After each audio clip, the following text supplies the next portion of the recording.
Fala, meu irmão, minha irmã, tudo bem? Estamos dando sequência aqui, então, na leitura do livro O Washer. E aí, mais uma vez, dando sequência, então, do que já falamos. O último vídeo foi sobre o grande dilema e a resposta de Deus ao nosso dilema. E hoje nós vamos falar um assunto muito, muito importante, que é a cruz. A cruz. E aí, a primeira pergunta que eu quero deixar para você aí que está me assistindo, que vai ouvir esse vídeo: o que a cruz significa para você? Essa pergunta é uma pergunta que nós devemos sempre nos fazer, porque na cruz do Calvário, diz o livro aqui, Jesus Cristo, Filho de Deus, ofereceu a si mesmo como um sacrifício pelo seu pecado, pelo meu pecado, para que a maioria, praticamente todos, como diz a Escritura, mas a gente sabe que nem todos, né, vão crer em Jesus e vão confessar Jesus como Senhor e Salvador, mas que a grande maioria seja salvo através desta cruz. Por isso nós pregamos o Evangelho, nós falamos desse amor, e nós estamos falando desse livro aqui que serve, sim, para evangelizar. Esse livro aqui é muito bom para evangelizar, mas também para fazer o discipulado um a um com alguém. Você quer ensinar da parte de Deus. E eu te incentivo a estudar um pouco esse pequeno livro de 32 páginas e você possa usá-lo como forma de discipular alguém. E falar sobre a cruz aqui, né? Como diz os historiadores, a maioria considera que a cruz foi o instrumento de tortura mais cruel que a humanidade já concebeu. Então, essa crueldade serve para ilustrar duas realidades importantes. A primeira, que essa crueldade ilustra a grandeza de nossa hostilidade para com Deus. Mas Deus amou tanto o mundo, João 3,6, que deu seu único filho e o mundo odiou tanto a Deus que o submeteu a Cristo, seu filho, a pior forma de tortura e morte. E quantas vezes nós, né, não levamos isso em conta? Então nós temos que meditar sobre isso e levar em conta que a cruz significa muito para mim e para você que crê que Cristo é o Senhor e Salvador das nossas vidas. E seguindo o livro, aqui, a parte da página 11, nós indo para a página 12, o livro fala o seguinte: Cristo levou nossos pecados na cruz, os nossos pecados foram imputados a Cristo. Isso significa que Deus colocou os nossos pecados na conta de Cristo e os considerou dele. Consequentemente, meus irmãos, existe uma consequência. Até acho que eu tô com aqui uma outra cena aqui, que eu tô com a página 12, justamente aqui eu tô, vou botar aqui para você ler comigo. Diz que Cristo sofreu a nossa maldição, ali, mais à frente, né? Todos nós estávamos sob a maldição de Deus por causa do nosso pecado, mais abaixo. E tem um versículo bem interessante, que diz aqui: todos nós, Isaías 53:6, todos nós andávamos desgarrados como ovelhas, cada um se desviava pelo seu caminho, pelo seu próprio caminho, mas o Senhor fez cair sobre ele a iniquidade de nós todos. Isaías 53:6 diz que por causa do nosso pecado, né, por causa do pecado da humanidade, né, sobrecaiu sobre Cristo esse pecado todo, para que ele foi amaldiçoado, né, o que diz o livro, para que nós pudéssemos ter vida e vida em abundância com o Senhor. E aí, seguindo no livro aqui, né, ele está escrito aqui, ó, botei do lado aqui para você acompanhar. Ele nos redimiu, e o que significa que ele pagou o preço para satisfazer a justiça divina, a fim de que todos os que creem nele sejam livres.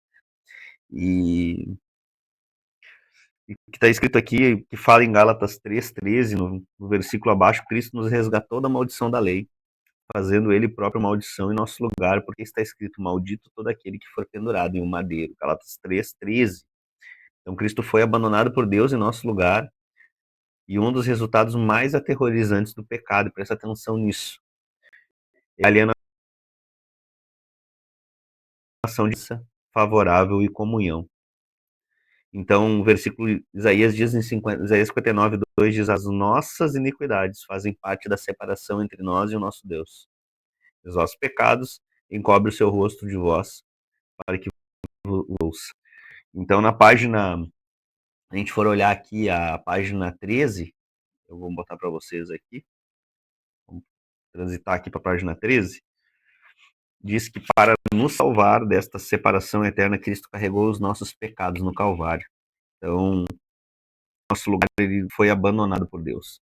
Quando disse Jesus, Deus meu, né, por que me abandonaste? Ali foi um momento que o Senhor Jesus carregou todo o pecado, para você ver como funciona, né? A gente muitas vezes brinca com o pecado, mas o pecado nos afasta de Deus. Como se afastou de Jesus ali, todos os pecados da humanidade estavam sobre ele, e ele, naquele momento, foi desamparado, foi o Senhor, Deus se afastou do Senhor Jesus, e, e ele disse: Senhor, por que me abandonaste? Na verdade, o Senhor ele não tem parte com o pecado. Então, se nós estamos ainda dizendo que somos cristãos e estamos vivendo uma vida em pecado, nós estamos errados. Por volta da hora nona, chamou Jesus, e aí o versículo Mateus 27, Jesus clamou em alta voz, dizendo: Eli, Eli, lama sabachthani, o que quer dizer Deus meu, por que me desamparaste? Cristo sofreu a ira de Deus por nós. Aqui diz no verso, na página 13. E a Bíblia nos ensina que Deus está zangado com o homem por causa da sua constante maldade. Embora esta seja uma verdade impopular, nem todos creem, o Salmo 7:11 declara: Deus é justo e juiz, Deus que sente indignação todos os dias.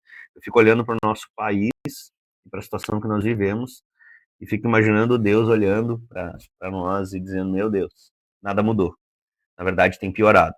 Então, que nós possamos buscar andar em santidade, em retidão, agradando a Deus, porque a ira de Deus não é uma emoção incontrolável, diz o livro, irracional ou egoísta, mas o resultado da sua santidade, retidão e amor por tudo o que é bom. Então vamos fazer aquilo que agrada a Deus, porque Deus odeia o pecado e age com uma ira terrível e muitas vezes violenta contra ele. Se o homem é objeto da ira de Deus, é porque escolheu desafiar a soberania de Deus, violar a sua vontade e entregar-se ao mal. Acho que nós precisamos meditar sobre isso. Uma vez que todos os homens são culpados do pecado, eles merecem a ira de Deus. Em amor, no entanto, Cristo tomou o cálice da ira de Deus que nós merecíamos. E ele o bebeu até que estivesse completamente esgotado, de maneira que a justiça de Deus contra nós foi plenamente satisfeita lá com Cristo na cruz do Calvário. Naquele momento. Então, irmãos, tem uns versículos aqui para meditar. Eu peço que você leia depois, porque eu quero ler aqui agora a última página. Esse aqui foi mais páginas, né? Normalmente tudo tem sido mais rápido. A última página aqui vou colocar para vocês aqui do lado. Né? Tá aqui do lado. Pode ler aí junto. Cristo, em nosso lugar, uma das maiores provas do juízo de Deus contra a iniquidade é a morte física. O que ele está dizendo aqui, e em nosso lugar, Cristo morreu. Então, desde o tempo de Adão até o presente, as pessoas são confrontadas com terrível e inegável realidade de que iremos morrer, Romanos 5:12. A Bíblia nos ensina que a morte não fazia parte da criação original ou natural. Ao invés disso, ela é um julgamento de Deus sobre as pessoas por causa de seus pecados. A fim de nos salvar do poder da morte, foi necessário que Cristo morresse em nosso lugar.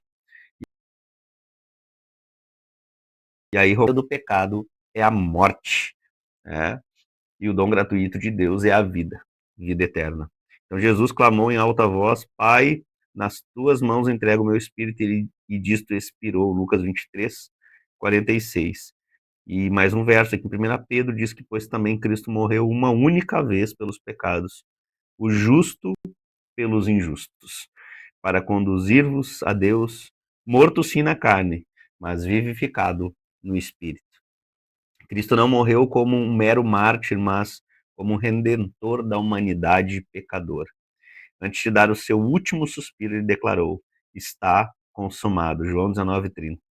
Quando ele afirmou isso, quis dizer que através do seu sofrimento e morte efetuou o completo pagamento pelos pecados daquele que nele creem. Você crê que Cristo morreu pelos pecadores? Boa pergunta.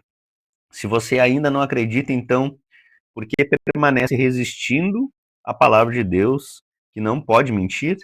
Se você crê, então, como essa grande verdade te afeta? Você permanece indiferente ao Senhor crucificado? E foi a primeira pergunta que eu fiz aqui quando eu iniciei o vídeo. O que a cruz significa para você? Para terminar aqui no finalzinho, ou pior, você usa a cruz de Cristo como uma desculpa para viver uma vida perversa e imoral?